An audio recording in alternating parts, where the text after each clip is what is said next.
जय भीम. तुमच्या सर्वांचं स्वागत आहे एक व्हिडिओ सिरीजमध्ये, ज्यामध्ये आपण डॉक्टर बाबासाहेब आंबेडकर यांच्या बुकमधले काही पॉईंट बघणार आहे. तर व्हिडिओ एंडपर्यंत बघा. आपण आज या व्हिडिओमध्ये चॅप्टर 2 बघणार आहे. हा व्हिडिओ चॅप्टर 2 चा पार्ट 1 आहे. पार्ट 2 नेक्स्ट व्हिडिओमध्ये येईल.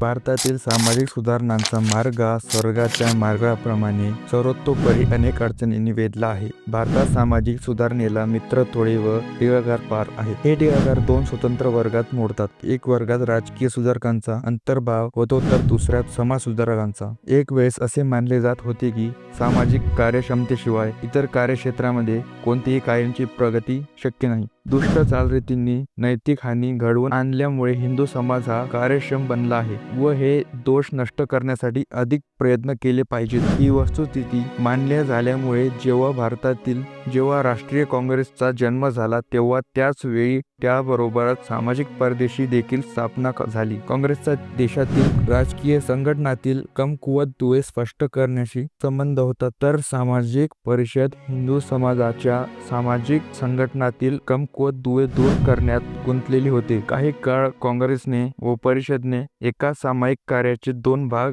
असावे त्याप्रमाणे कार्य केले व त्यांनी त्याची वार्षिक अधिवेशने एकाच मंडपात भरवली. परंतु लवकरच या दोन भागांचे दोन पक्षामध्ये रूपांतर झाले.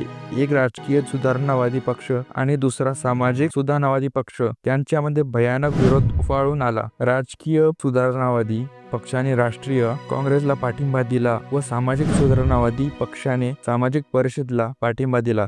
अशा प्रकारे हे दोन भाग दोन शत्रूंच्या छावण्या बनल्या. सामाजिक सुधारणा ही राजकीय सुधारणेच्या अगोदर करण्यात यावी की नंतर करण्यात यावी हा वादाचा मुद्दा होता. त्या शक्ती दशकभर समान पातळीवर संतुलित होत्या व दोन्हीपैकी कोणत्याही बाजूस विजय न मिळता लढाई लढण्यात आली. तथापि हे स्पष्ट होते की सामाजिक परिषदेच्या भवितव्याला वेगाने ओहोटी लागली होती. बहुसंख्य सुशिक्षित हिंदू हे राजकीय सुधारणेच्या बाजूने असून ते सामाजिक सुधारणेस नाखुश आहेत आणि काँग्रेसच्या सभांना हजर असणाऱ्यांची संख्या अत्यंत मोठी आहे. तसेच जे सभांना उपस्थित नाहीत पण त्यांची काँग्रेसला सहानुभूती आहे अशाची संख्या त्याहूनही मोठी आहे. त्यामुळे सामाजिक परिषदेला उपस्थित असणाऱ्यांनी संख्या फारच थोडी आहे. असे सामाजिक परिषदेच्या अधिवेशनामध्ये अध्यक्षपद भूषविलेल्या सद्गृहस्थांनी शोक प्रकट केला. या नाखुशींच्या या तिचा दर्जा कमजोर बनविण्याच्या पाठोपाठ लवकरच राजकारण्याकडून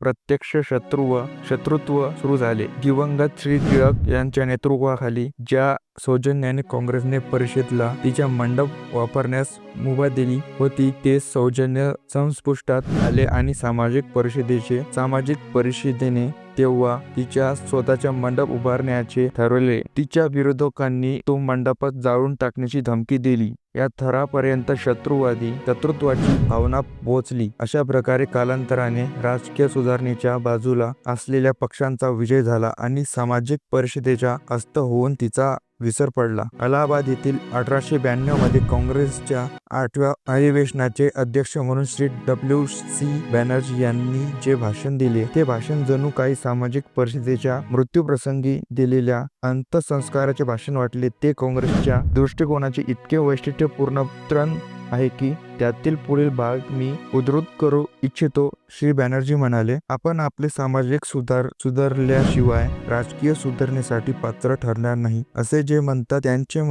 त्यांचे म्हणणे मला सहन होत नाही. या दोन्हीमध्ये मला कोणताही संबंध दिसून आलेला नाही. आपल्या विधवा स्त्रिया अविवाहित राहिल्या व आपल्या मुली इतर देशांमध्ये देतात त्यापेक्षा अधिक लवकर विवाहात येण्यात आल्या म्हणून काय आपण राजकीय सुधारणेसाठी पात्र नाही काय? आपल्या बाया मुली आपल्या मित्रांना भेटत नाहीत व आपल्या बरोबर फिरत नाहीत म्हणून आपण राजकीय सुधारणांसाठी पात्र नाही काय? आपण आपल्या मुली ऑक्सफर्ड व केम्ब्रिजला पाठवत नाही म्हणून आपण राजकीय सुधारणेसाठी पात्र नाही काय? जी बॅनर्जी यांनी जी बाजू मांडली त्यानुसार मी राजकीय सुधारणेची बाजू कथन केली आहे.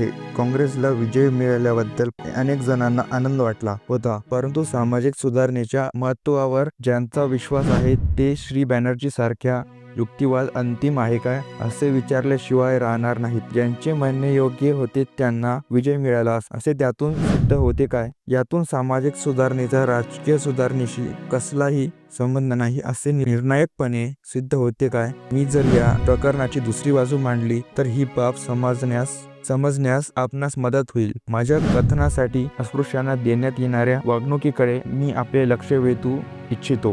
हा या चॅप्टर 2 चा पार्ट 1 आहे. पार्ट 2 नेक्स्ट व्हिडिओमध्ये असेल. व्हिडिओ आवडल्यास व्हिडिओला लाईक करा आणि अजून यासारखे व्हिडिओ बघण्यासाठी चॅनलला सबस्क्राईब करा. आणि तुम्हाला डॉक्टर बाबासाहेब आंबेडकर यांच्या बुकमधले अजून काही इन्फॉर्मेशन पाहिजेत असेल तर कमेंटमध्ये नक्की सांगा. जय भीम.